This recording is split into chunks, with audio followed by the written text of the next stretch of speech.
नमो अरिहन्ताणं नमो सिद्धाणं नमो आयरियाणं नमो विद्यायाणं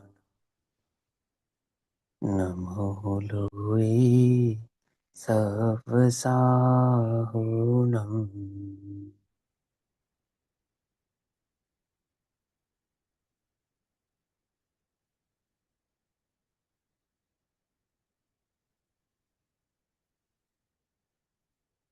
मङ्गलं भगवान् वीरो मङ्गलं गौतमोगणी मङ्गलं कुन्दकुन्दार्त्यो जैनधर्मोऽस्तु मङ्गलम्। सर्वमङ्गल्यमाङ्गल्यं सर्वकल्याणिकारकम् प्रधानां सर्वधर्माणां जैनं जयतु शासनम्।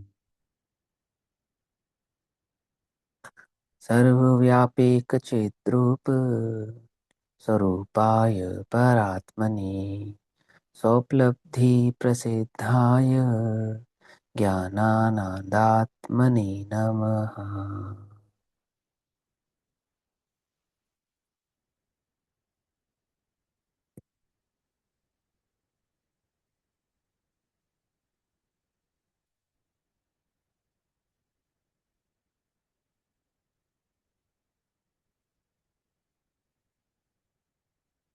हमारे दोपहर कालीन स्वाध्याय का विषय चल रहा है श्री प्रवचन सारजी प्रमागम।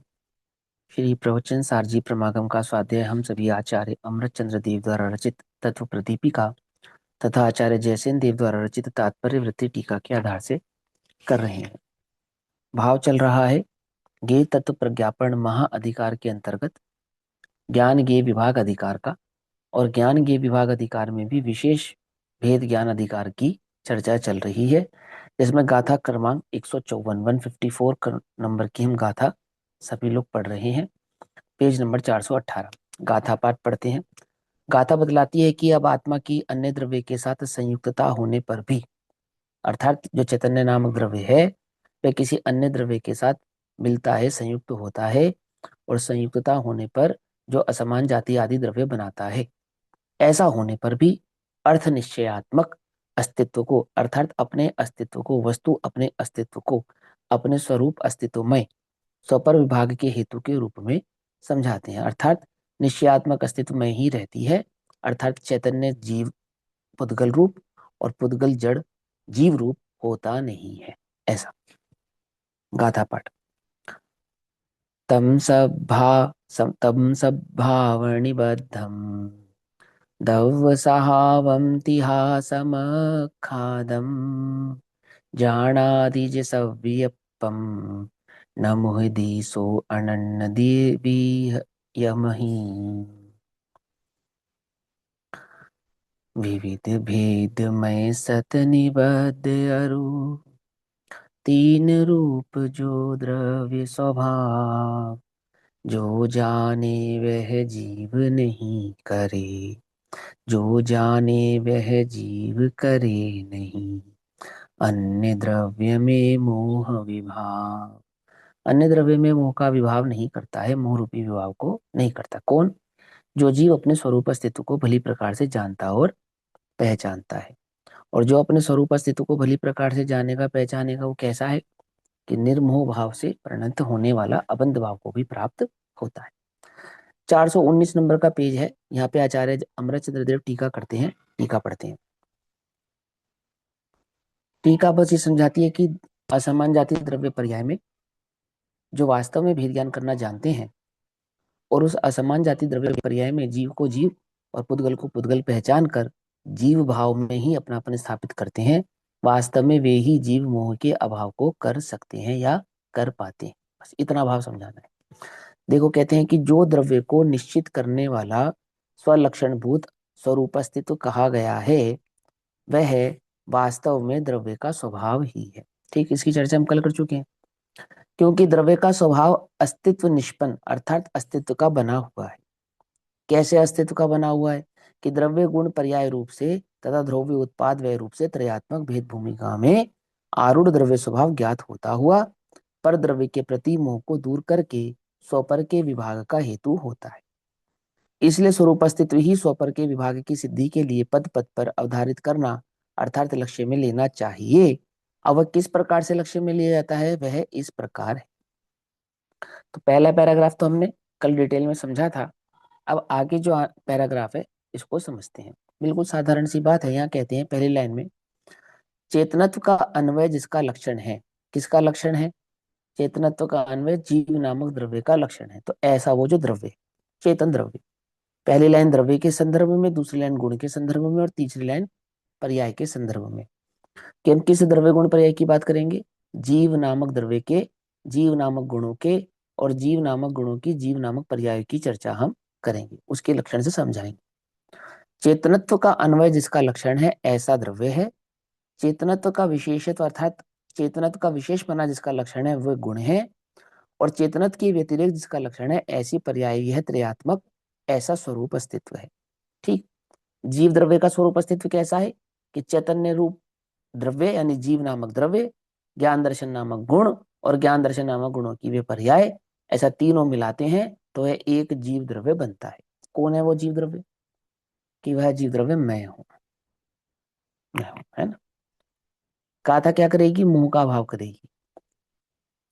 गाथा मोह का अभाव नहीं करेगी। गाथा में जो स्वरूप समझाया गया है वो स्वरूप हमारे हृदय में स्थापित होगा तो मोह का अभाव होगा। ठीक, अब मोह का अभाव करने के लिए क्या करना? असमान जाति द्रव्य पर्याय में भेद ज्ञान करना। क्या भेद ज्ञान करना? कि मैं जीव हूं और मैं पुद्गल नहीं हूं, ऐसा भेद ज्ञान करना। देखो क्या कहते हैं, पहला पूर्व और उत्तर। पूर्व और उत्तर माने आगे और बाद में, मैंने पहले और बाद में, पीछे और बाद में, ऐसा। पूर्व और उत्तर व्यतिरेक को स्पर्श करने वाले चेतन चेतनत्व रूप से जो ध्रुव्य, क्या मतलब? बहुत सिंपल सी बात है। जो सभी पर्यायों में नित्य बना रहता है उसे ध्रुव्य कहते हैं। ये लाइन का अर्थ है। पूर्व उत्तर माने उत्पाद व उत्पाद व उत्पाद व उत्पाद व उत्पाद व में भी जो ध्रुव बना रहता है, कौन है वो? द्रव्य है। द्रव्य सदैव उत्पाद व्यय युक्त होता हुआ भी ध्रुव बना रहता है।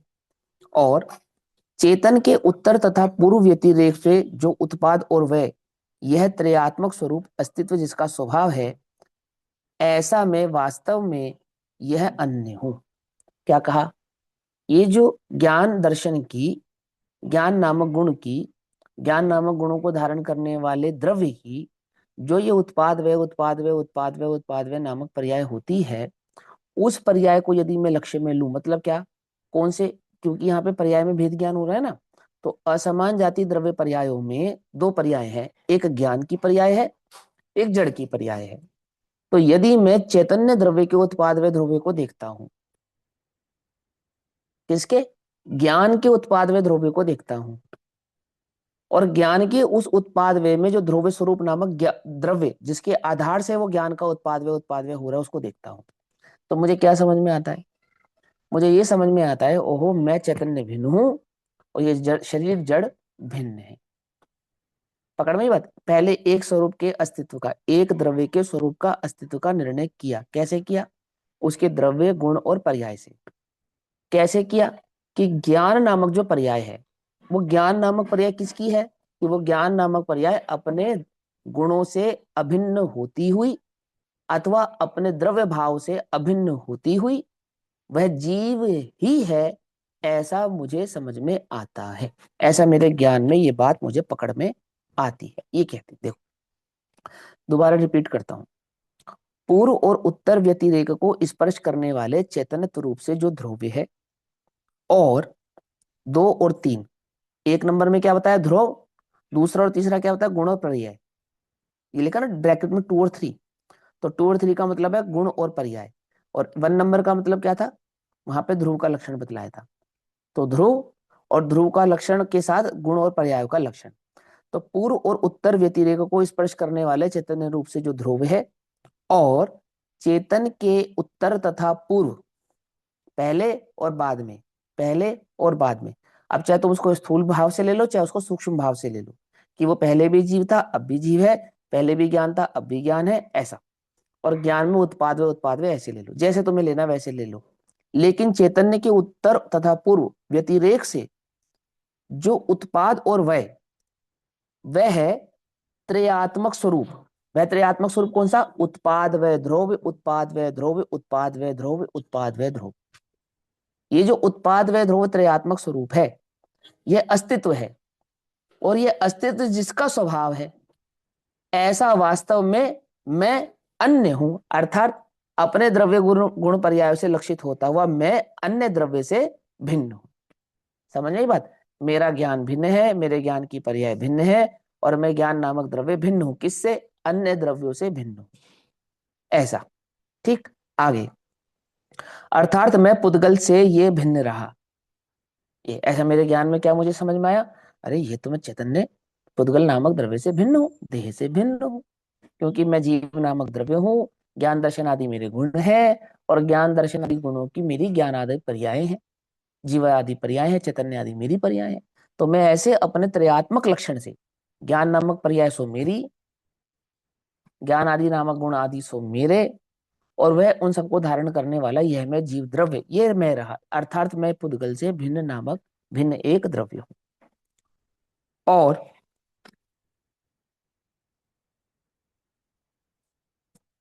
सॉरी, और अचेतन अचेतनत्व का अन्वय जिसका लक्षण है ऐसा द्रव्य। अब अचेतनत्व का अन्वय किसका लक्षण है? वैसे तो अचेतनत्व का अन्वय 5 द्रव्यों का लक्षण है ना। लेकिन यहाँ पे जीव और शरीर की भिन्नता की अपेक्षा से कथन चल रहा है ना, तो इसलिए देह की, पुद्गल देह की अपेक्षा से ये बात यहाँ पर कहेंगे। तो कहेंगे अचेतनत्व का अन्वय जिसका लक्षण है ऐसा वह द्रव्य, अर्थात अचेतन नामक द्रव्य। और उस अचेतन नामक द्रव्य की अचेतना विशेषत्व जिसका लक्षण है ऐसे उसके गुण, जिन गुणों के आधार से हमने ये पहचाना कि अचेतन नामक द्रव्य, गुण भेद से द्रव्य को पहचानते हैं ना, द्रव्य की पहचान द्रव्य के गुण भेदों से की जाएगी। और फिर अचेतनत्व का व्यतिरेक जिसका लक्षण है ऐसी पर्याय। यह त्रयात्मक स्वरूप अस्तित्व किसका है? यह त्रयात्मक स्वरूप अस्तित्व अचेतन का है, और चेतन का त्रियात्मक स्वरूप अस्तित्व चेतन का है। तो चेतन के त्रियात्मक स्वरूप अस्तित्व से अचेतन के त्रियात्मक स्वरूप अस्तित्व की जब मैंने भिन्नता की, तो मुझे क्या समझ में आया कि यह मैं चैतन्य हूं और यह मैं जड़ नहीं हूं, अर्थात यह अचेतन भाव में नहीं हूं। तथा पूर्व और उत्तर व्यतिरेक को स्पर्श करने वाले अचेतनत्व स्वरूप से जो ध्रुव्य, और अचेतन के उत्तर तथा पूर्व व्यतिरेक से जो उत्पाद और वय, यह त्रयात्मक स्वरूप अस्तित्व जिस पुद्गल का स्वभाव है, वह वास्तव में मुझसे अन्य है, इसलिए मुझे मोह नहीं है। इसलिए मुझे मोह नहीं माने, अब मैं ऐसे अज्ञान को धारण नहीं करता कि ये शरीर मैं हूं, अथवा इस शरीर से मेरा कुछ लाभ है। मुझे मोह नहीं है। तस्य मोह खलु जादी तस्य लयम, मोह खलु जादी तस्य लयम, है ना, ऐसे ही है ना। उसके मोह का भाव होना है ना, जो द्रव्य गुण पर्याय के स्वरूप को समझ रहा है, उसके मोह का भाव होता है। इसलिए, इसलिए क्या नहीं है? इसलिए मुझे मोह नहीं है, स्वपर का विभाग है, मैं पर से भिन्न हूं, ऐसा मुझे समझ में आता है। अब इसका भावार्थ कहते हैं, मनुष्य देव इत्यादि अनेक द्रव्यात्मक पर्यायों में भी जीव का स्वरूप अस्तित्व और प्रत्येक परमाणु का स्वरूप अस्तित्व सर्वथा भिन्न भिन्न है। सूक्ष्मता से देखने पर, ध्यान से समझो, भेद ज्ञान अधिकार चल रहा है ना, और भेद ज्ञान की गाथा चल रही है, और मोह के भाव की बात चल रही है। तो कहां से भिन्नता दिखला रहे हैं? एक द्रव्य दूसरे द्रव्य से भिन्न है, मैं चैतन्य द्रव्य शरीर आदि द्रव्यों से भिन्न हूं, बस इतनी सी बात समझा रहे हैं। क्या मुश्किल है इसमें? है कोई मुश्किल? ये कोई मुश्किल नहीं। ये बात अपने को सहजता से समझ में आनी चाहिए। कॉम्प्लिकेटेड कब करते हैं उसको?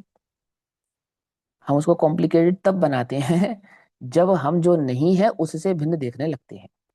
भिन्न तो है उससे भी, चिंता नहीं करना, प्रत्येक द्रव्य अपनी पर्याय उसे भी भिन्न है, ऐसा भी सिद्ध किया जाता है। लेकिन वहां तो द्रव्य की स्वतंत्रता सिद्ध करने के लिए किया जाता है, वो भेद ज्ञान करने का तरीका नहीं, वस्तु के स्वरूप का निर्णय करने का तरीका, उसका स्वरूप कैसा है वो अच्छे से अपने को समझ में आए, वो तरीका है। भेद ज्ञान ऐसे किया जाता है, ये है भेद ज्ञान करने का तरीका। आगे कहते हैं, सूक्ष्मता से देखने पर जब वहां जीव और पुद्गल का स्वरूप अस्तित्व अर्थात अपने अपने द्रव्य गुण पर्याय और द्रव्य उत्पादवय स्पष्टतया भिन्न जाना जा सकता है, स्पष्टतया बिल्कुल प्रकट ही भिन्न जाना जा सकता है। स्वपर का भेद करने के लिए जीव को इस स्वरूपास्तित्व को पद पद पर लक्ष्य में लेना योग्य है। फिर पढ़ते हैं इस लाइन को, ठीक है। देखो क्या लिखा, स्वपर का भेद करने के लिए, स्वपर का भेद करने के लिए माने भेद विज्ञान करने के लिए क्या करना चाहिए, भेद विज्ञान करने के लिए जीव को इस स्वरूप अस्तित्व को, किस स्वरूप अस्तित्व को, अर्थात अपने द्रव्य, अपने गुण, अपने पर्याय, अपना उत्पाद, अपना वय, अपना ध्रुव स्वरूप, और ये 6 मिलाकर एक सत, ऐसे अपने स्वरूप अस्तित्व को क्या करना चाहिए कि पद पद पर लक्ष्य में लेना योग्य है। कि कैसी बात करते हो, गुण भेद लक्ष्य में लेना योग्य है, पर्याय आदि लक्ष्य में लेना योग्य है, क्योंकि स्वरूप अस्तित्व तो द्रव्य गुण पर्याय और उत्पाद व ध्रुवता का नाम है? इसका अर्थ यह है कि वह एक अखंड द्रव्य है, ऐसा अपने को समझ में आना चाहिए। जब हमने द्रव्य के द्रव्य गुण पर्याय और उत्पाद व ध्रुव ऐसे लक्षणों से उस द्रव्य का निर्णय और निश्चय किया, तो अपने ज्ञान में ये बात समझ में आ गई, और यह लक्षणों से तो यह जीव द्रव्य सिद्ध होता है, और इन लक्षणों से यह अजीव द्रव्य सिद्ध होता है, और जो अजीव है सो मैं नहीं हूं, और जो जीव है सो मैं हूं। ऐसा ऐसा लक्ष्य में लेना चाहिए। यथा यह जानने में आता हुआ चेतन द्रव्य गुण पर्याय और चेतन द्रव्य उत्पाद व जिसका स्वभाव है। क्या कहा, यथा, यथा माने ये जो हमने लाइन कही ना अंत में, इसका क्या भाव है, यथा यह जानने में आता हुआ, क्या जानने में आता हुआ कि चेतन द्रव्य गुण पर्याय और चेतन द्रव्य उत्पाद वय जिसका स्वभाव है, ऐसा मैं इससे भिन्न रहा, किससे, इस पुद्गल नामक द्रव्य से भिन्न रहा, अर्थात इस देह से भिन्न रहा। और यह अचेतन द्रव्य गुण पर्याय तथा अचेतन द्रव्य उत्पाद वय जिसका स्वभाव है, ऐसा पुद्गल मुझसे भिन्न रहा, इसलिए मुझे पर के प्रति मोह नहीं है, स्वपर का भेद है। ये भाव यहाँ पर आचार्य अमृतचंद्र देव समझाते हैं। कोई मुश्किल, कोई शब्द का अर्थ ना समझ में आया हो, नहीं। अब इसी भाव को आचार्य जयसेन देव कहते हैं।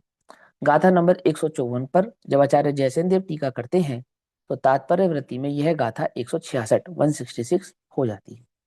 आचार्य जयसेन देव समझाते हैं कि भाई, अब स्वरूप अस्तित्व लक्षण रूप परमात्म द्रव्य को जो जानता है, अर्थात अपने चैतन्य द्रव्य के अस्तित्व से अपने चैतन्य द्रव्य को जो पहचानता है, मैं आत्मा हूं, यह तो जगत में हर कोई कहता है, इसमें क्या समझने वाली बात है।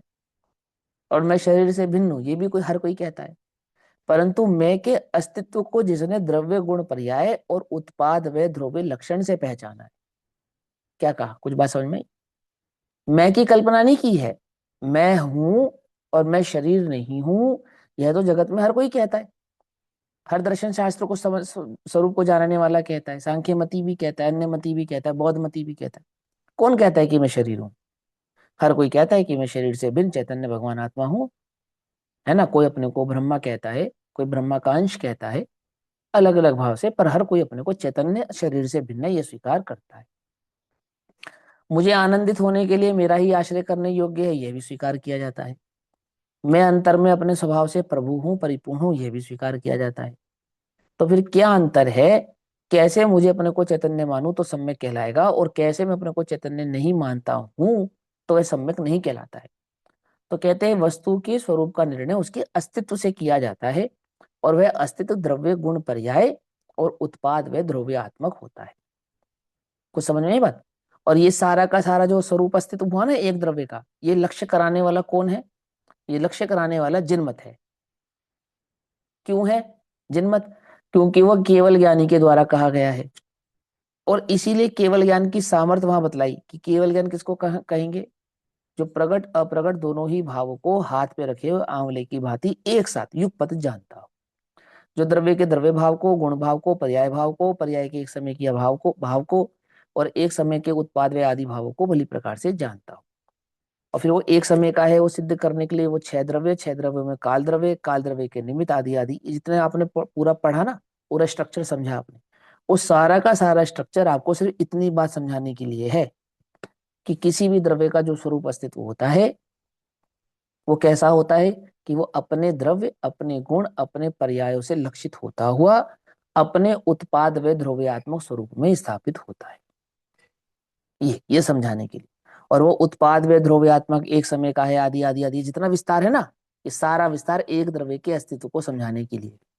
देखो यहाँ कहते हैं, अब स्वरूप अस्तित्व लक्षण रूप, अपना स्वरूप का अस्तित्व जिसका लक्षण है, ऐसा वो जो परमात्म द्रव्य है, उस परमात्म द्रव्य को जो जानता है वह पर द्रव्य में मोह नहीं करता है, ऐसा प्रसिद्ध करते हैं, है ना।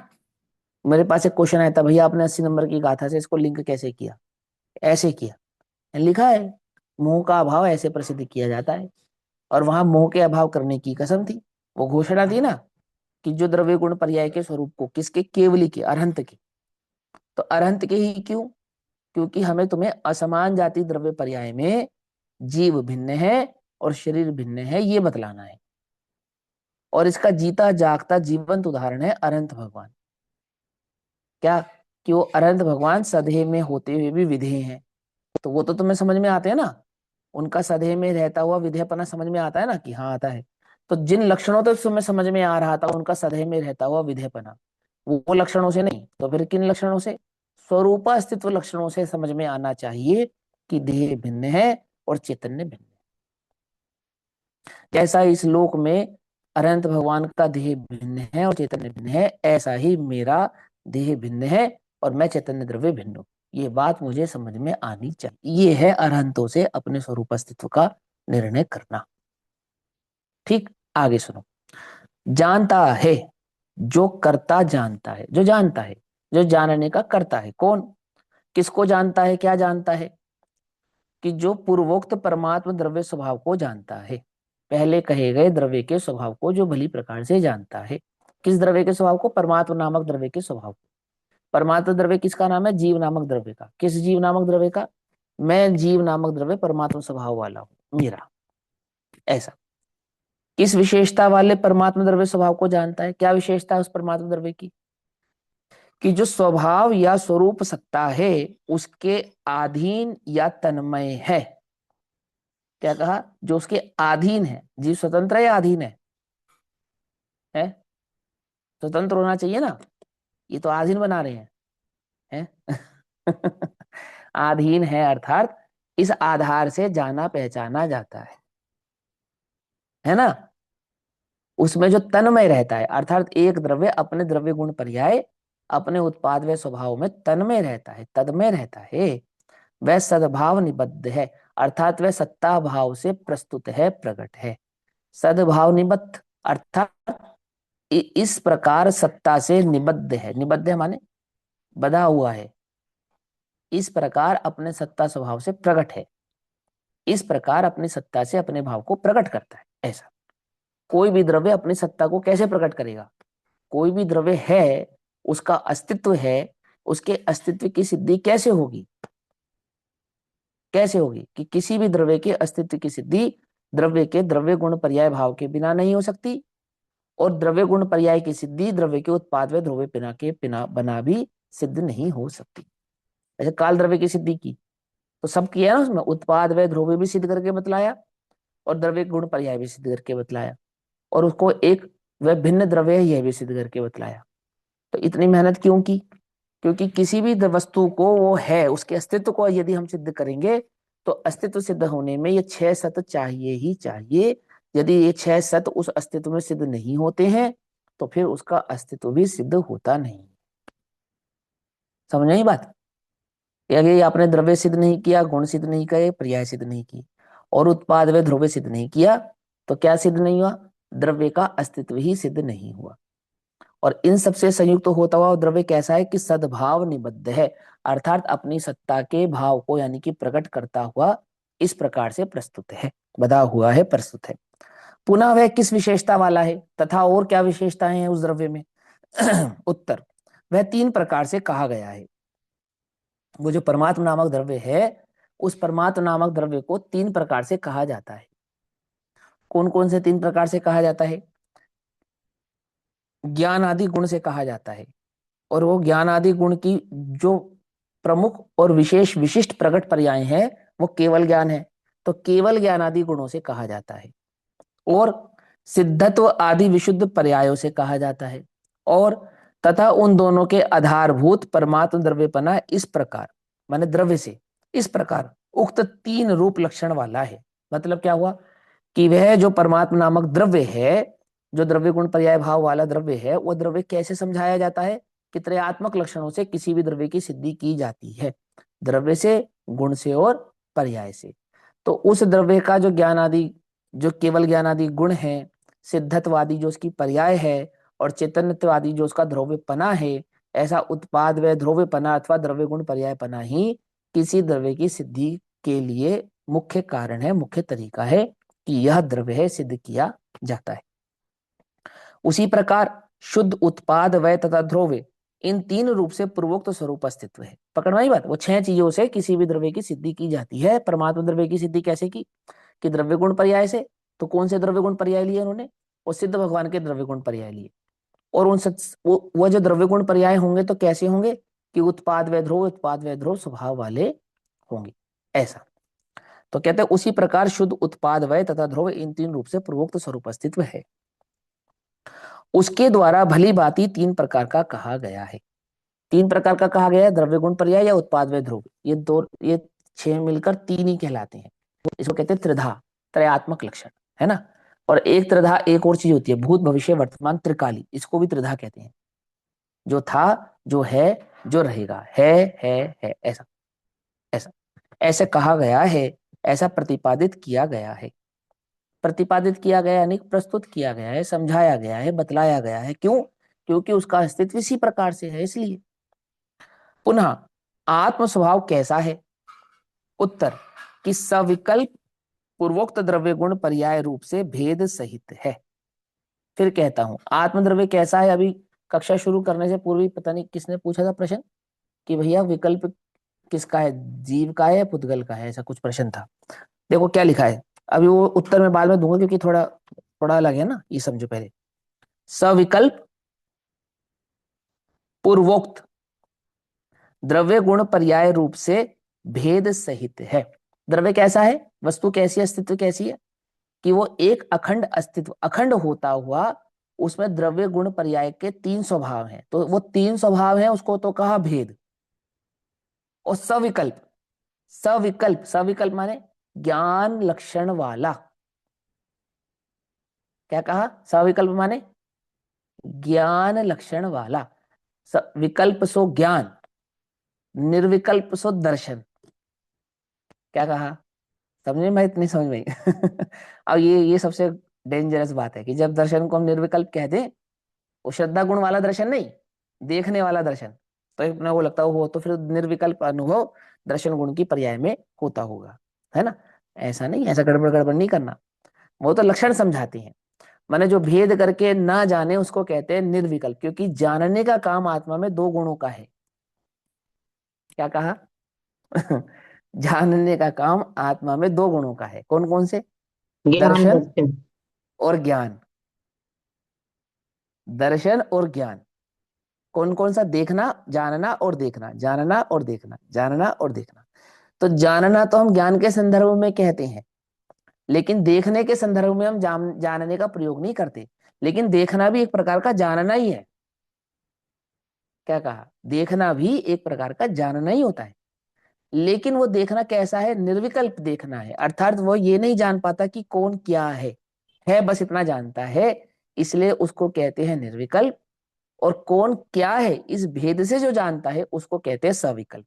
तो ज्ञान कहलाता है सविकल्प, और दर्शन गुण कहलाता है निर्विकल्प। कौन सा दर्शन गुण? देखने वाला दर्शन गुण। पूज्य गुरुदेव श्री का एक बहुत फेमस प्रवचन है, 80 81 नंबर का प्रवचन है। ग्रंथ का रेफरेंस मुझे बिल्कुल भी अभी मेरे माइंड में नहीं आ रहा, पर मैं वो जो उस प्रवचन का रेफरेंस देते हैं ना, वो समझ जाएंगे, उनको याद आ जाएगा, मेरे याद में नहीं आ रहा है ना। लेकिन वो प्रवचन क्या है, वो प्रवचन दर्शनोपयोग और ज्ञानोपयोग के संदर्भ में है। और वहां दर्शनोपयोग और ज्ञानोपयोग के संदर्भ में जब पूज्य गुरुदेव श्री छद्मस्त के दर्शनोपयोग और ज्ञानोपयोग और केवली के दर्शनोपयोग और ज्ञानोपयोग के स्वरूप को समझा रहे हैं, तो वहां पूज्य गुरुदेव एक लाइन कहते हैं कि जैसे छद्मस्त जीव है, मैं छद्मस्त हूं, मुझे सम्यक दर्शन हुआ, तो वो सम्यक दर्शन आत्मानुभूति के बिना तो नहीं होगा, है ना। और वो जो आत्मानुभव होगा, वो मेरे जानने में आएगा, मेरी अनुभूति में आएगा, अर्थात मेरे जानने में आएगा, स्वसंवेदन भाव में आएगा, मेरे ज्ञान में आएगा। तो मेरे ज्ञान में आने से पूर्व दर्शनोपयोग में आएगा या नहीं आएगा, ये प्रश्न है। क्या कहा कि मेरा चैतन्य भगवान आत्मा जब मेरे अनुभव में आएगा, आएगा ना। तो मेरा चैतन्य भगवान आत्मा जब मेरे अनुभव में आता है, तो दर्शनोपयोग होकर ज्ञानोपयोग में आता है या सीधा ज्ञानोपयोग में आता है, ये प्रश्न है। तो दो मत हो सकते हैं ना। हाँ, क्या बोलो बोलो बोलो, बताओ, कोई बात नहीं, उसमें क्या बात है। सीधा दोनों ज्ञानोपयोग में ही आएगा पहले। ज्ञान भी तो दर्शनवत काम करता है ना, हाँ, अनुभव दोनों के इकट्ठे साथ ही में तो होंगे। निर्विकल्प हो जाता है ना। हाँ चलो, अब ठीक है, वो जो भी है। अब वो उसका दर्शनोपयोग उत्तर जो उसका सही। परफेक्ट उत्तर है। हाँ, क्या, बोलो दर्शनोपयोग बोलो। पूर्वक ही आएगा। हाँ, दर्शनोपयोग पूर्वक ही आएगा, ये सही उत्तर है एकदम। तो उत्तर ये है कि जो भी छद्मस के ज्ञान का विषय बनेगा, वो दर्शनोपयोग पूर्वक ही बनेगा, नियम है। केवलियों के युगपत बनता है और छद्मस के क्रमशः होता है, मैंने पहले दर्शनोपयोग में जाता है, फिर ज्ञानोपयोग में आता है, सिंपल सी बात है ना। अब ये बात उन्होंने वहां कही, और बस ये रेफरेंस निकालकर और एक पूरा का पूरा एक एम्पायर खड़ा हो गया अलग से, डिफरेंस। क्या है वो एम्पायर? वो ये कहता है कि देखो, आत्मानुभूति दर्शनोपयोग में होती है, क्यों? क्योंकि पहले दर्शनोपयोग में गया और फिर ज्ञानोपयोग में आया। तो पहले कहाँ हुआ? पहले दर्शनोपयोग में हुआ ना, क्यों? ऐसा अर्थ निकालते हैं वो। अरे भाई, छद्मस्त के ज्ञान का जो भी विषय बनता है वो दर्शनोपयोग पूर्वक बनता है, बस ये बात समझानी है वहां पर। इसका मतलब ये नहीं है कि दर्शनोपयोग में आत्मानुभव होता है। दर्शनोपयोग तो जानता ही नहीं। क्या नहीं जानता? कि ये आत्मा है, ये पुद्गल है, ये जीव है, आदि आदि, ऐसा कुछ नहीं जानता वो। उसलिए उसको निर्विकल्प कहा जाता है। मिथ्या दृष्टि का दर्शनोपयोग भी निर्विकल्प है, सम्यक दृष्टि का दर्शनोपयोग भी निर्विकल्प है। 12वें गुणस्थान पर्यंत, माने वो 12वें गुणस्थान जब केवल ज्ञान प्रकट होता है, उससे एक समय पूर्व तक दर्शनोपयोग की जो दशा है, और वो एक इंद्रिय के जो दर्शनोपयोग की दशा है, बिल्कुल समान है, एक जैसी है। जितना निर्दोष केवलियों का दर्शनोपयोग है ना, जितना निर्दोष, उतना निर्दोष अनादि मिथ्या दृष्टि का दर्शनोपयोग है। इसलिए उसको सदैव निर्विकल्प उपाधि प्राप्त हुई। दर्शनोपयोग का कोई दोष ही नहीं है। दर्शनोपयोग कुछ नहीं करता है, दर्शनोपयोग का वो गुण है ना। दर्शन नामक गुण है चेतना में, और दर्शनोपयोग पूर्वक ज्ञानोपयोग होता है, ऐसा ही लक्षण है। ऐसा ही केवल में आया है, और ऐसा ही भगवान ने बतलाया है। कुछ लोग कहते हैं कि दर्शनोपयोग नाम का कोई गुण ही नहीं है, एक ज्ञानोपयोग नाम का ही गुण है, और वही कभी दर्शनोपयोग और ज्ञानोपयोग, दर्शनोपयोग और ज्ञानोपयोग ऐसा ऐसा फ्रिक्वेंटली कार्य करता है। तो ये सब मान्यता मिथ्या है, ऐसा नहीं है। यहाँ जो इस स्पेशल इसको विकल्प, सविकल्प भाव कहा है, यह सविकल्प नाम ज्ञान का है। ज्ञान का दूसरा नाम सविकल्प, ऐसा होता है, ठीक। मीनाक्षी दीदी, कुछ पूछना आपको? नहीं, अच्छा, हाँ। आप शालिनी दीदी कुछ कहने वाले थे? नहीं, चलो, समझ में आ गया। किसी को कोई प्रश्न तो नहीं है? हालांकि इसके सामान्य अपने आप में बहुत। अवलोकनम दर्शनम, ये परिभाषा है ना हाँ, भैया दर्शन की। हाँ, तो वो सामान्य तो अवलोकन। निरंतर चलता ही रहता है, सामान्य अवलोकन हाँ, चलता ही रहता है, निरंतरता है उसकी। सामान्य अवलोकन निरंतर चलता रहता है। बस इतनी बात समझानी है कि वो निर्विकल्प है, उसका नाम निर्विकल्प है। और निर्विकल्प क्यों कहते हैं उसको, बस इतनी सी बात कि वो भेद करके नहीं जानता, इसलिए उसे निर्विकल्प कहते हैं। जो समझने वाली बात है ना, जो यहाँ कही जा रही है। और ज्ञान भेद करके जानता है, क्या? यह मैं हूं, यह मैं नहीं हूं, ऐसा जानता है, इसलिए उसको सविकल्प कहते हैं, ठीक। तो सविकल्प पूर्वोक्त द्रव्य गुण पर्याय रूप से भेद सहित है। वह आत्म स्वभाव कैसा है कि वह सविकल्प पूर्वोक्त द्रव्य गुण पर्याय रूप से भेद सहित है, ऐसा है। आगे क्या कहते हैं? जो इस प्रकार के आत्म स्वभाव को जानता है ना, यहाँ पे द्रव्य गुण पर्याय के भेद सहित है ना, ऐसा कहा ना, तो वहां पे साथ में सविकल्प जोड़ दिया, क्योंकि सविकल्प जोड़ने का काम ही, कारण ही यही है, ये द्रव्य है, ये गुण है, ये पर्याय है, तीन लक्षणों को तीन रूप से जाने, तीन लक्षणों में तीन पन्ने को जाने। पर्याय को द्रव्य नहीं कहेगा, द्रव्य को पर्याय नहीं कहेगा, गुणों को पर्याय नहीं कहेगा, गुणों को द्रव्य नहीं कहेगा, गुण को गुण कहेगा, द्रव्य को द्रव्य कहेगा, पर्याय को पर्याय कहेगा। ये जो जानने की सामर्थ्य है किसकी है? ये ज्ञान की है, ये ज्ञान की है।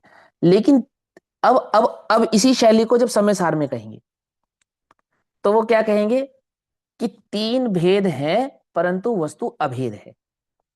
तो अभेद है कहने का तात्पर्य अविनाभावी है, ऐसा।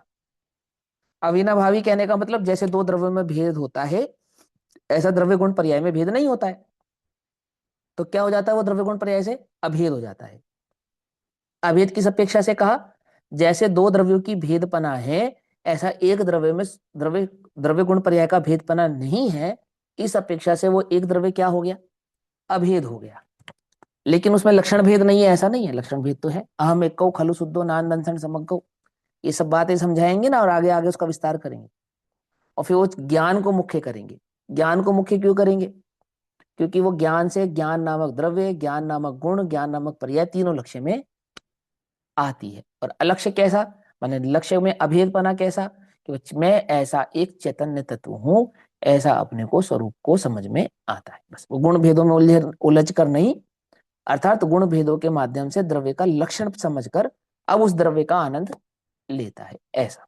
ठीक। तो क्या कहते हैं? द्रव्य गुण पर्याय भेद रूप भेद सहित है। जो इस प्रकार के आत्म स्वभाव को जानता है वह अन्य द्रव्य में मोहित नहीं होता है। समझिए बात। मैं तो आपको मैंने कई बार कहा भी है, इस तरह का जो टीका आचार्य अमरचंद्र देव कर रहे हैं, आचार्य अमरचंद्र देव और आचार्य कुंद कुंद देव गाथाएं लिख रहे हैं। आचार्य कुंद कुंद देव को, आचार्य अमरचंद्र देव को तो यहाँ कहना चाहिए था कि मत करना छल ग्रहण, क्योंकि द्रव्य अभेद है और हम भेद उसका लक्षण बतला रहे हैं, भेद उसका स्वभाव बतला रहे हैं। ऐसा ऐसा कहना चाहिए था ना।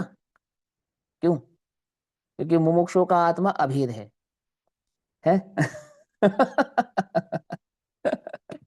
और बाकी सबका आत्मा भेद वाला है। और जो भेद वाला आत्मा है वो कैसा है? वो तो मिथ्या दृष्टि है, तो टुकड़े कर दिया आत्मा के। और अभेद आत्मा जो लक्ष्य में लेता है उसका अनुभव होता है, उसको संवेदन होता है। वो बिल्कुल करेक्ट बात है, कोई गलत बात तो नहीं। लेकिन आचार्य अमरचंद्र देव ने जब टीका की, या आचार्य कुंद कुंद देव ने जब गाथा लिखी, तो वहां वो गड़बड़ हो गई। वो नहीं करना छल ग्रहण वाली बात समय सार में चली गई। कहाँ आनी चाहिए थी? यहाँ आनी चाहिए थी। क्यों? सही है नहीं? कि बिल्कुल सही है, वो वहां बिल्कुल करेक्ट है। वहां तुम सांख्य मत हो जाओगे, तुम्हें वो कैसा भेद है और कैसा अभेद है, ये तुम्हें बहुत सावधानी से समझना चाहिए। वहां तुम गड़बड़ करोगे, पक्की बात, वहां गड़बड़ करोगे तुम। इसीलिए वहां डालिए बात कि छल ग्रहण मत करना, कि हम क्या कहेंगे, कैसे कहेंगे, किस अपेक्षा से कहेंगे। वो सारी अपेक्षा तुम्हारे ज्ञान में भली प्रकार से स्पष्ट होनी चाहिए। पहले द्रव्य का सत्ता लक्षण तुम्हारे ज्ञान में स्पष्ट होना चाहिए। ये सत्ता लक्षण, स्वरूप अस्तित्व, किसी भी द्रव्य का स्वरूप अस्तित्व तुम्हारे ज्ञान में भली प्रकार से स्पष्ट होना चाहिए। अब उस द्रव्य के स्वरूप अस्तित्व की अपेक्षा से, उसके सत्पने की चर्चा जब करेंगे अन्य द्रव्य की अपेक्षा से, समझे नहीं समझे? तो कैसे करेंगे ये बात वहां पर बतलाएंगे। अब यहाँ क्या कहते हैं? वह अन्य द्रव्य से में मोहित नहीं होता है, किंतु वह भेद ज्ञानी जीव, और भेद ज्ञान का फल क्या है? शुद्धोपयोग, आत्मा की अनुभूति। वह भेद ज्ञानी जीव विशुद्ध दर्शन ज्ञान स्वभावी आत्म तत्व को छोड़कर देह राग आदि पर द्रव्य में मोह को प्राप्त नहीं होता है, ऐसा यह अर्थ है। ठीक। इस प्रकार नर नारकादि पर्यायों के साथ परमात्मा के विशेष भेद कथन रूप से प्रथम स्थल की तीन गाथाएं पूर्ण होती हैं। अब 155 नंबर की गाथा कहती है।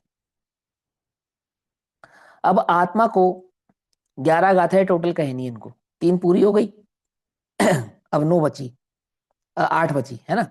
तो अब आत्मा को अत्यंत विभक्त करने के लिए पर द्रव्य के संयोग के कारण का स्वरूप कहते हैं। अभी भी अत्यंत विभक्त कर रहा था, अभी भी अत्यंत विभक्त ही करेंगे। पहले भी अत्यंत विभक्त करने की बात कही थी, आगे भी अत्यंत विभक्त करने की ही बात कही। अब पहले अत्यंत विभक्त कैसे किया कि एक जीव नामक द्रव्य और एक पुद्गल नामक द्रव्य, दोनों ने मिलकर एक संयोगिक पर्याय बना ली। अब ये जो संयोगिक पर्याय है, इसमें जीव जीव ही है, पुद्गल नहीं हुआ है, पुद्गल पुद्गल ही है, जीव नहीं हुआ है। और अब इसी भाव को और विशेषतः समझाते हैं, क्या कि आत्मा को अत्यंत विभक्त करने के लिए, अर्थात एक चैतन्य के सिवा तुम्हें कुछ और दिखाई नहीं देना चाहिए, तुम्हारे लक्ष्य में वो चैतन्य भगवान आत्मा ही आना चाहिए। ऐसा अत्यंत पर से विभक्त करने के लिए पर द्रव्य के संयोग के कारण, क्या कारण है पर द्रव्य के संयोग का कारण, उसका स्वरूप कहते हैं। तो पर द्रव्य के संयोग का कारण यही है कि तू अपने स्वरूप अस्तित्व में अपनापन नहीं करता है और पर के अस्तित्व में अपने अस्तित्व को मिलाता है। ऐसी जो तू गड़बड़ करता है, इससे वो पर द्रव्य का संयोग तुझे प्राप्त होता है। ऐसा यहाँ पर थोड़ा अत्यंत विभक्ति यानी अत्यंत सूक्ष्म भाव से समझाते हैं। 155 नंबर की गाथा, 421 नंबर का पेज। अप्पा उवो गप्पा उवु ओगो नाणदंसणं भणिदो सोपी सुहु असुहु वा उवु ओगो अपणो हवदी। अब गाथा का भाव बाद में पढ़ेंगे, तो देखो सब। आत्मा कहाँ, याद है? उपयोग जहाँ। उपयोग जहां। हाँ, समझे? आत्मा कहाँ है कि जहां उसका उपयोग है। और आत्मा कैसा है? जैसे उसकी उपयोग की प्रवृत्ति है। समझे? क्रोध के काल में आत्मा को क्रोधी कहता है ना, अशुद्ध निश्चय नहीं कहता है ना। और अनुभूति के काल में आत्मा को शुद्ध कहता है, सिद्ध सम्मान कहता है, वो शुद्ध निश्चय नहीं। तो कैसे कहता है, किस अपेक्षा से कहता है? उपयोग की मुख्यता से कहता है। आत्मा कहाँ, उपयोग जहां। उपयोग किसका लक्षण है? उपयोग आत्मा का लक्षण है। उपयोगस्य लक्षणम। और लक्षण लक्ष्य से क्या होता है? अभेद होता है। समझे या नहीं समझे? और लक्षण से क्या पहचाना जाता है? द्रव्य लक्ष्य में लिया जाता है। ठीक, इतनी बात तो समझ में आती है ना, इतना न्याय समझ में आता है ना। अब तुम्हारे ज्ञान में अगर इतना न्याय स्पष्ट है, तो ये गाथा ऐसे तुम्हें पानी जैसे समझ में आ जाएगी। देखो क्या कहती है गाथा। आत्मा है उपयोग स्वरूपी, दर्शन ज्ञान कहा उपयोग। आत्मा कैसा है? आत्मा उपयोग स्वरूपी है। और वो उपयोग किसको कहते हैं? कि ज्ञानोपयोग और दर्शनोपयोग, इन दो गुणों को उपयोग कहते हैं। आत्मा है उपयोग स्वरूपी, दर्शन ज्ञान कहा उपयोग।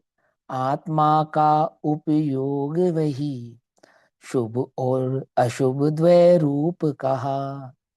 एक शुद्ध भी कहा है कि जब शुभ और अशुभ नहीं होगा तो जो रहेगा वो शुद्ध होगा, ऐसा यहाँ द्वय रूप से कहा है। और आगे उसको शुद्ध रूप से समझाएंगे। तो यहाँ कहते हैं आत्मा का उपयोग वही, उपयोग वही माने वो जो ज्ञान उपयोग और दर्शन उपयोग है, वही वही शुभ और अशुभ द्वय रूप से कहा गया है। अर्थात उपयोग को ही शुभ, शुभोपयोग, और अशुभोपयोग ऐसा कहा गया है। एक शुद्धोपयोग भी कहा गया है। तो उपयोगों को शुभ और उपयोगों को अशुभ कब कहते हैं? कि उपयोग जब शुभमय प्रवृत्ति करे तो उसको शुभोपयोग कहते हैं, और अशुभ में प्रवृत्ति करे तो अशुभोपयोग कहते हैं। तो शुभोपयोग प्रवृत्ति और अशुभोपयोग प्रवृत्ति उपयोग कैसे करता है ना? तो वह यहाँ पर समझाते हैं। बहुत ध्यान से समझो। जैन दर्शन की सूक्ष्मता को, उपयोग, उपयोग की जो प्रवृत्ति है, प्रवृत्ति, उसका जो प्रवर्तना है वो चारित्र है। क्या चारित्र नामक गुण है आत्मा में, चिंता नहीं करना। लेकिन वो तदाद में संबंध कैसे बतलाते हैं? ज्ञान गुण और ज्ञान की जो प्रवृत्ति है, स्थिरता है, अस्थिरता है, उसको उपयोग कहते हैं। समझ में आई बात? नहीं सर, स्थिर कौन होता है? चारित्र होता है या उपयोग होता है? स्थिर उपयोग। कौन होता है? उपयोग स्थिर होता उपयोग है। होता है। और उपयोग की स्थिरता को चारित्र कहते हैं। समझ में आई बात? नहीं समझ में? उपयोग जब स्थिर होगा तो क्या कहेंगे? चारित्र। मैं अच्छा काम करूंगा, बढ़िया सेवा करूंगा, तो मेरा आचरण क्या कहलाएगा? अच्छा आचरण कहलाएगा। और मैं बुरा काम करूंगा, गलत काम करूंगा, तो क्या कहलाएगा? वही मेरा आचरण बुरा आचरण कहलाएगा। समझ में बात? नहीं समझ में? और आचरण किसको कहेंगे? सिर्फ आचरण, कि मेरी प्रवृत्ति को आचरण कहेंगे।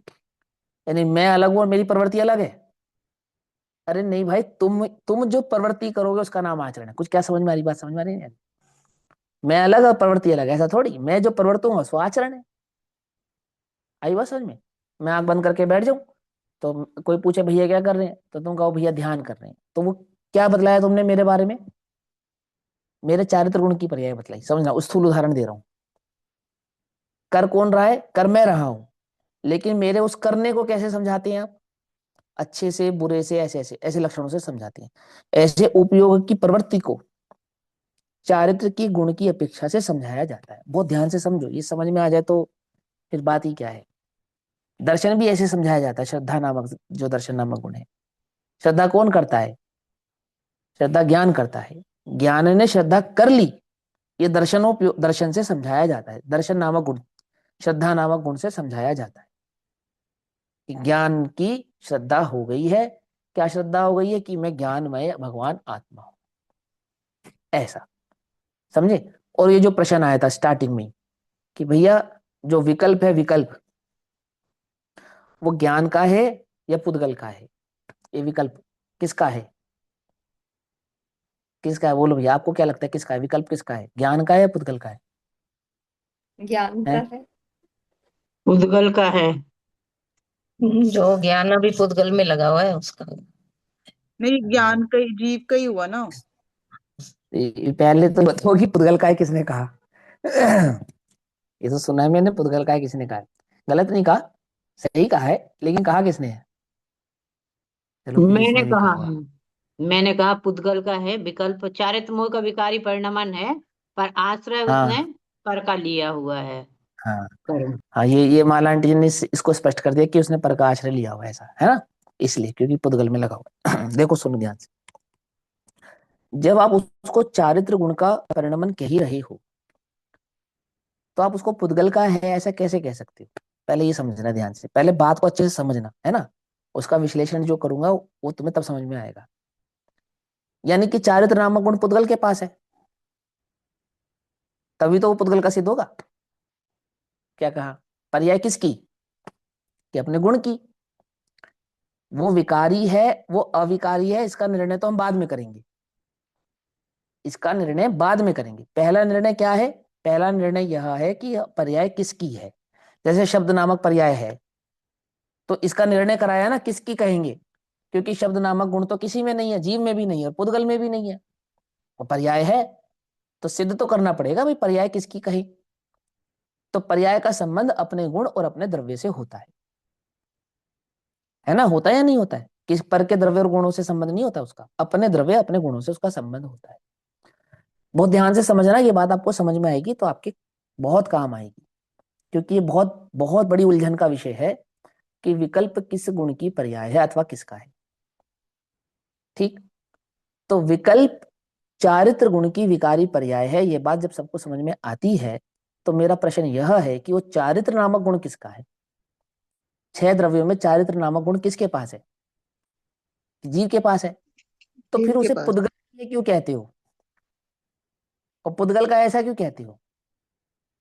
और पुद्गल तुझ में आके लगा है या तू पुद्गल में जाके लगा है? वो लगा है पुद्गल में। तू जीव लगा है लगा ना है। जाके, पुद्गल तो तुझे जीव ने लगा है। लगा ना। हाँ समझना ध्यान से, पुद्गल के आश्रय से यानी पुद्गल का लक्ष्य करने से उत्पन्न हुआ, इसलिए मेरा नहीं है।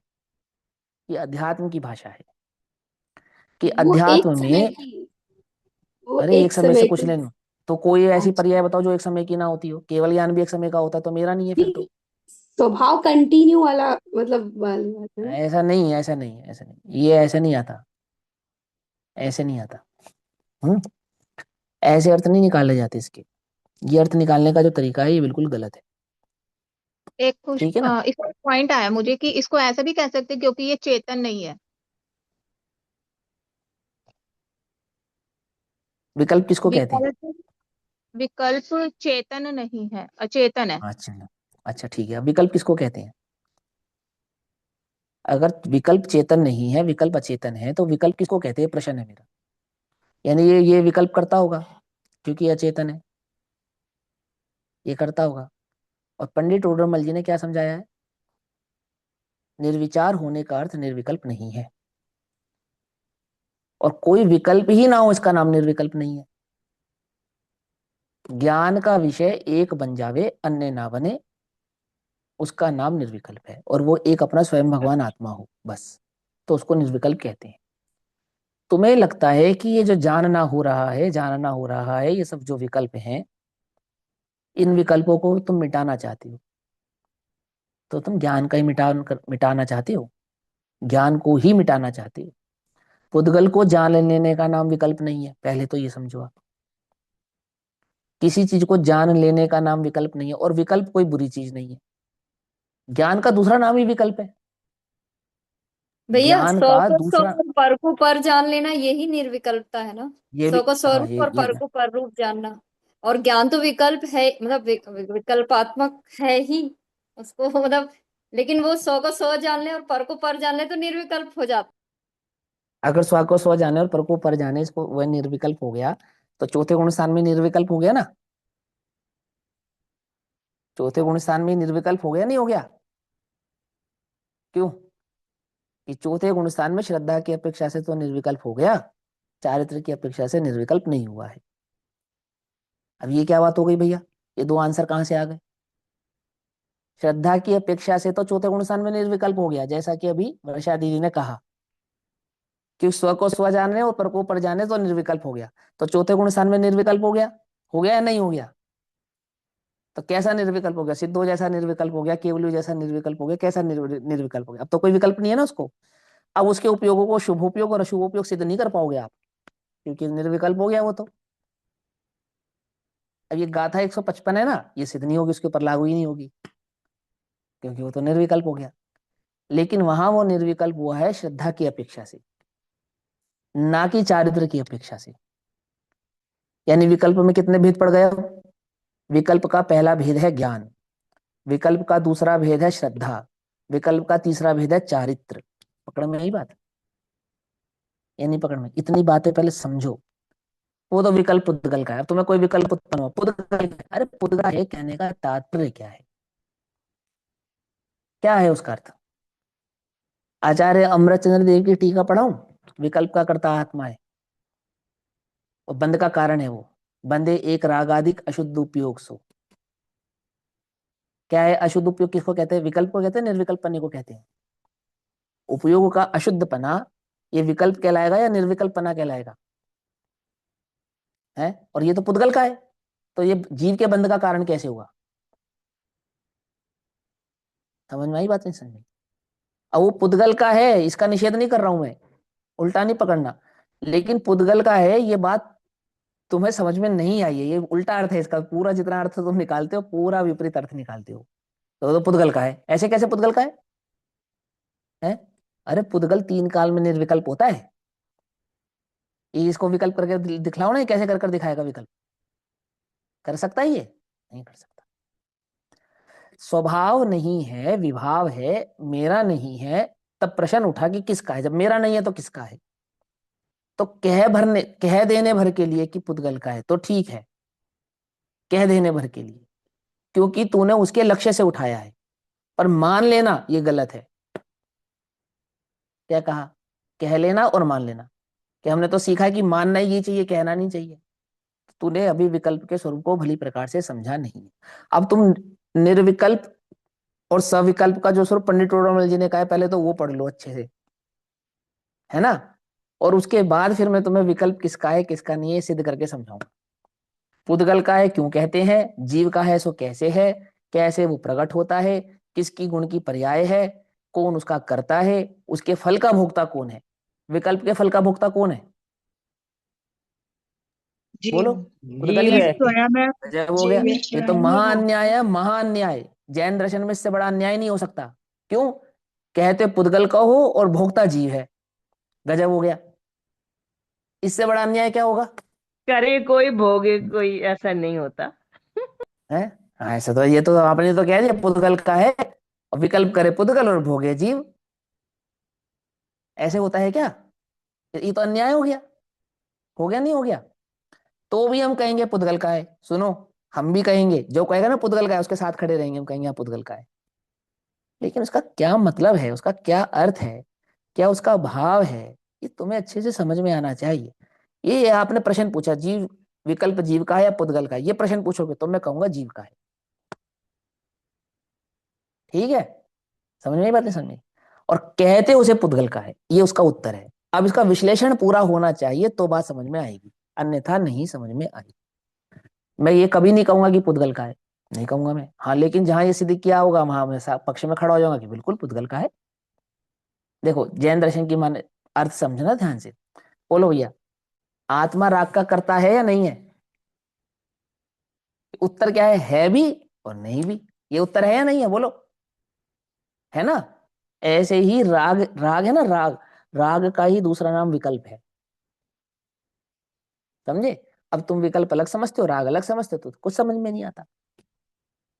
तुम्हें लगता है कि विकल्प पुद्गल करता है और राग का करता कथनचित आत्मा है, कथनचित पुद्गल है।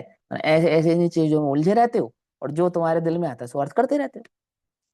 करते रहो, उलझे रहो, निश्चयभाषी जैसी स्थिति बनाए रखो। जब विकल्प का कर्ता पुद्गल ही है तो निर्विकल्प होने का मैं उद्यम क्यों करूं? क्यों करूं? आवश्यकता ही क्या है? मुझे क्या लेना दे रहा? पुद्गल का जो दिल करे सो करे, मैं उसमें हस्तक्षेप क्यों करूं? क्या कहा कि मेरे जानने में आता है? अरे जानने में तो लोकालोक आता है, केवली क्या आता है? क्या कहा? केवली के जानने में लोकालोक आता है नहीं आता है? तो उससे बंद को प्राप्त हो जाते हैं क्या? उससे बंद को तो प्राप्त नहीं होते। जानना तो बंद का कारण नहीं है ना? तो पुद्गल ने विकल्प किया और मेरे जानने में आया, तो मुझे बंद क्यों हो रहा है? क्योंकि एकत्व किया ना, उसमें एकत्व करने हाँ, से तो बंद हो गया। उसका नाम विकल्प है। क्या कहा? आई समझ में? जानने का नाम विकल्प नहीं है, उस एकत्व का नाम विकल्प है, उस ममत्व का नाम विकल्प है, उस कर्तत्व का नाम विकल्प है, उस भोक्तत्व का नाम विकल्प है, राग का दूसरा नाम विकल्प है। कुछ समझ में आती है बात? नहीं समझ में आती है? ना तो जानना बंद का कारण है, विकल्प का कर्ता पुद्गल और पुद्गल का विकल्प मेरे जानने में आया, तो मुझे बंद क्यों हो गया? जानना तो बंद का कारण नहीं होता, क्योंकि एकत्व जानना कर तो लिया। स्वभाव है। तो इसका मतलब ये हुआ कि विकल्प का कर्ता पुद्गल नहीं है। इससे ये अर्थ समझ में आना चाहिए तुम्हें। तो क्या समझ में आना चाहिए? ये जो परमे एकत्व बुद्धि है इसका नाम विकल्प है, और इसी विकल्प को मिथ्यात्व भी कहते हैं, इसी विकल्प को राग द्वेष भी कहते हैं। मुंह है ना, मुंह, जब मुंह को पेट खोलेंगे तो उसमें से तीन चीजें निकल कर आएंगी बाहर। कौन कौन सी? पहले आएगा दर्शन मोह, फिर आएगा चारित्र मोह। फिर दर्शन मोह का पेट खोलेंगे तो क्या निकलेगा? कि दर्शन मोह का पेट खोलेंगे तो उसके अंदर से निकलेगा अनंतानुबंधी। चारित्र मोह का खोलेंगे उसमें से क्या निकलेगा? उसमें से निकलेंगे तीन कषाय, प्रत्याख्यान, अप्रत्याख्यान और संजुलन। चार कषाय के अनुसार होने वाला ज्ञान का जो परिणमन है उसको विकल्प कहते हैं। क्या कहा? जब ज्ञान में चार कषाय का पुट करते हैं ना, पुट, तो उसी ज्ञान का नाम विकल्प हो जाता है। और चार कषाय को गौण कर देते हैं, ज्ञान को मुख्य कर देते हैं, तो उसी का नाम निर्विकल्प हो जाता है। बस ये है तरीका। आई कुछ समझ में बात? नहीं समझ में? समझ में आ गए तो बहुत अच्छी बात है, नहीं समझ में आई तो विशेष समझाने का प्रयास करेंगे। देखो क्या कहते हैं 155 नंबर की गाथा।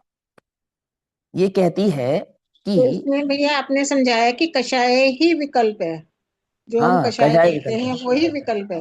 वही विकल्प है। अब कषाय पुद्गल की है जीव की है? पुद्गल की है ना। करता करता तो जीव है, करता हाँ, तो और है जीव है, जो पुद्गल की। एकत्व कर लेता है तो वो हाँ, बंध जाती है उसकी। सियाद बात से समझ में आना चाहिए, है ना, कि जीव के अज्ञान का नाम कषाय है, अज्ञान का कर्ता जीव है। ठीक, उस अज्ञान को तीन अपेक्षा से समझाते हैं। एक बाहर से कर्म के उदय की अपेक्षा से समझाते हैं, और एक भीतर के स्वयं के अज्ञान और अस्थिर भाव से समझाते हैं। समय सारजी में है स्पष्ट ही है। अज्ञान का कर्ता कौन है? कि अज्ञान का कर्ता जीव है, सिंपल। और जीव अज्ञान ना करे तो वह तीन काल में बंध को प्राप्त ना हो। तो ये जीव अज्ञान क्यों करता है तो ज्ञान स्वभावी। अज्ञान क्यों करता है? कि ज्ञान स्वभावी होता हुआ ज्ञान के भाव स्वभाव को पहचानता नहीं है, पर की सत्ता से प्रतिबद्ध होता है, बंधता है। अब पर की सत्ता में प्रतिबद्ध क्यों होता है, बंधता क्यों है? स्वरूप नहीं जानता इसलिए होता है। तो इस सारे जगत में सुखी होने का कारण क्या है? अज्ञान का अभाव। और अज्ञान का अभाव कैसे किया जाता है? कि स्वरूप अस्तित्व की पहचान करके स्व में स्वबुद्धि और पर में पर बुद्धि ऐसे धारण करके यह जीव सुखी हो सकता है। निज को निज पर को पर जान, फिर दुख का नहीं लेश निधान। निज को निज जान पर को पर जान तो दुखी नहीं होगा। निज को निज और पर को पर नहीं जानता इसलिए दुखी होता है। समझे या नहीं समझे? ऐसा इसी का पूरा वो विशेष है। अब तो समय हुआ, 155 नंबर की गाथा हम कल पढ़ेंगे। तब तक के लिए सभी को जय जिनेन्द्र। ओम नमः सिद्धेभ्यः।